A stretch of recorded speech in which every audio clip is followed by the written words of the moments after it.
to episode number 10 of the Elisa Show.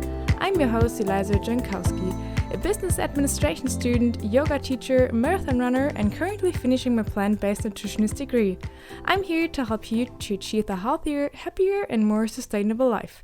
I'm also the creator of the Elisa Show Instagram account, where I post delicious and nutritious plant-based recipes. If you haven't checked it out, please do so. That's at Elisa Show over on Instagram. I hope you all had a wonderful week of good vibes, and I'm so grateful that you're tuning in with me today. So let's get started. In today's episode, I will be talking about vegan, plant-based, whole food plant-based, and all these labels that you can put on your diet, simply because we see that more and more people reduce or eliminate the animal-based products. And for example, when you go to the grocery store, you can now see many options for a vegan diet or a vegetarian diet. You see an Impossible Burger, or you can also see dairy-free milk and all these things. And also when you go to the restaurant, you can now get vegan options. And also when you go to fast food chains or public events, you see that there are more and more plant-based options. And we always like to be part of a group, and by labeling our diet, we get this group feeling. We know that we are in this group and we can do something together, and you might meet people because there's a vegan cooking group around your area. And being part of a group is great. But we sometimes forget that the word vegan is actually a trigger word for something that has a negative association, and it might be followed by a change in the behavior of the person that you're telling that you're vegan. So some people try to use the word plant-based as a more diplomatic way to talk about the diet. And the term vegan was created in 1944 by Donald Watson. He's an English animal rights advocate and the founder of the Vegan Society. And vegan describes a person who avoids animal products for ethical reasons. And veganism means the practice of being vegan. So when we say we're on a vegan diet, we exclude animal foods. So animal foods are eggs, meat, fish, poultry, cheese, and other dairy products. The diet is based on plants like fruits, vegetables, grains, nuts, seeds, and legumes. But nowadays, veganism is more than just that, because now we include the environment and our health concerns. And I will talk about the reason why I became vegan in another episode, but for me, it was the environmental and the health part. In 1980, Dr. Campbell, who wrote the book The China Study, for example, introduced the term plant-based diet to the nutrition science. He defined it as a low-fat, high-fiber, and vegetable-based diet.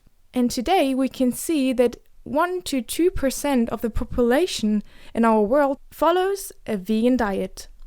So the plant-based diet refers to a diet that is either entirely or mostly based on plants.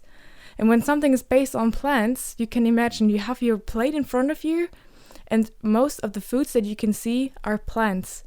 And whole foods, plant-based, refers to a diet that is based on mostly plants that are raw or minimal processed. So this could be a bit confusing, but let's try to compare all of them. So the vegan diet includes oils, highly processed foods, but no meat, no seafood, no eggs, and no dairy. The plant-based diet includes oils, highly processed foods, but it might include meat, seafood, eggs, and dairy. So you can see plant-based means that you can still eat meat or dairy products, but it's mostly plant-based. The whole food plant-based diet means you have no oils, no processed food, but you might include meat, seafood, eggs, and dairy. So being vegan means avoiding consuming, using, or exploiting animals as much as possible. And by saying that, you can imagine that it's not just about the diet, it's also about the lifestyle. So it includes clothing, personal care products, shoes, accessoires, and household goods. And also medication, because some of them are tested on animals, and same with makeup and all that stuff. Okay, so now you might wonder if you can be both plant-based and vegan. Of course you can be both. You might start with a plant-based diet and integrate the vegan diet, or you start with a vegan diet and integrate the plant-based diet, or you start with one of them and integrate the whole food plant-based diet, or the other way around.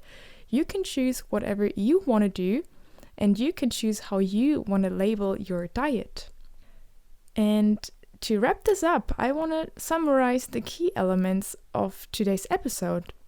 So first of all, vegan means more than just the choice of food. It's also the choice of your lifestyle and what you support. Secondly, plant-based can also mean that you eat animal products. That doesn't mean that you don't eat animal products. And the last thing is the whole food plant-based diet.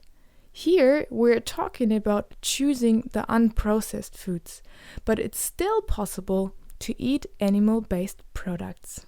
Thank you so much for tuning in with me today. Make sure to let me know how this episode resonated with you by tagging me under @ElisaLicious over on Instagram. That's where you can also send me a DM if you have any questions or suggestions. If you want to know more, make sure to head over to elisalicious.de, where you can find the show notes for each episode. And please make sure to pop over to iTunes and leave me a rating and review. And hey, if you like what you hear, check out my Patreon page where you can support my work. I appreciate that so much. Big thank you to Tanja and Notschaele for graphics and music by Temple Hayes. Have a wonderful rest of the day, and I'll see you next week.